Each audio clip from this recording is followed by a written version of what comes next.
Hello, welcome to the latest Aqua Retail lockdown video. Video number 7, unbelievably. Thanks again for all the really positive comments.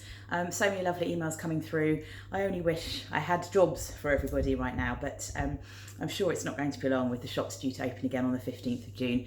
Some kind of normality will start to creep back in. So the subject today is the pros and cons of working for a big business versus a small business. Now this is a really interesting one. I think it's particularly interesting because the answer is kind of how long's a piece of string, 6 of one, half a dozen of the other, you know those phrases. It's difficult to say what makes an amazing career in merchandising, and ultimately the answer comes down to you. The answer comes down to being a respectful and professional human being in the workplace. It comes down to building strong relationships, being an excellent merchandiser, obviously, having the ability to communicate with your superiors, and of course being an inspiring and strong leader for your team beneath. That you can do in any business, big business, small business. But there are some little pearls along the way in terms of what the benefit to your career and to your development as a merchandiser you get from working in one of the big corporates versus the small, more niche businesses. So I think probably the first one is exposure. If you're working in a smaller business, you're going to be exposed to a lot more than if you're working in a bigger business. There is definitely a little bit of a sort of pigeonholing that goes on in those big corporate businesses. You have your domain, you focus on that. Oh no, you don't get to talk to them. No, they go in the other office. Whereas in a smaller business, of course, you do get to much more interaction. There's more likely to be that communication flow, and you're likely to be able to see a little bit about what happens in marketing, see a little bit about what happens in e-com. They're not on a different floor. You know, the amount of times I say to somebody, oh, do you know so-and-so in menswear? Oh, no, they're all upstairs. No. So actually, exposure is a really good one and a definite pro to working in a smaller business. However, flip side, the benefit of working in a bigger business is that you're going to be getting much more structured training. There's a sort of a recognised theory that the UK creates and makes the best merchandisers in the world.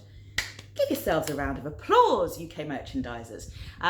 We are in demand all over the world because of our training, because of our systems, and that's something to be really proud of. Those are the systems, of course, that are in the bigger businesses, because often the smaller businesses haven't invested in SAP, they haven't invested in Island Pacific, Mercatus, AS400, whatever you want to say that you're working on. And those things are what you can really benefit from if you're working in a bigger business. However, flip side again, progression. Now, progression is something that you're going to be able to do much more of if you're working in a smaller business. I've seen people who have suddenly rocketed from assistant merchandiser to senior merchandiser, and you are able to climb the ranks much easier. There's none of that strict sign-off process, and of course there doesn't need to be. There's procedures, the handbook, the manual you need to follow for sign-off stages. That's not necessary in a smaller business. But of course, if you're working for one of the big names, I shan't name them, but you know who they are. If you're working for one of those, you have hundreds of people as an HR manager that you need to make sure you're being fair to, and that's why there's stages, and that's why there's competencies that you have to hit, which doesn't exist in a smaller company. So you are able to progress. Now, here's the other thing, so flip side again. It does cause difficulties when it comes to moving, because you can find that you're called senior merchandiser in a small business, but you might actually only be performing at the same level as a senior assistant merchandiser in one of the bigger businesses. And that's where it comes down to making sure that when you're interviewing for jobs, talking to recruitment consultants like me about your career, it's important to understand what you do in your role, how you do it, the volumes you're dealing with, the turnovers you're dealing with, and all those things are the things that really show your ability and your level and your expertise. So it certainly is the case that you may find as a senior merchant in a small business, you may actually be only able to achieve a lower title if you were to move to a bigger one. And there is definitely a fact that you would be more employable if you do just take that level drop. See it as a one step back to move 2 steps forward.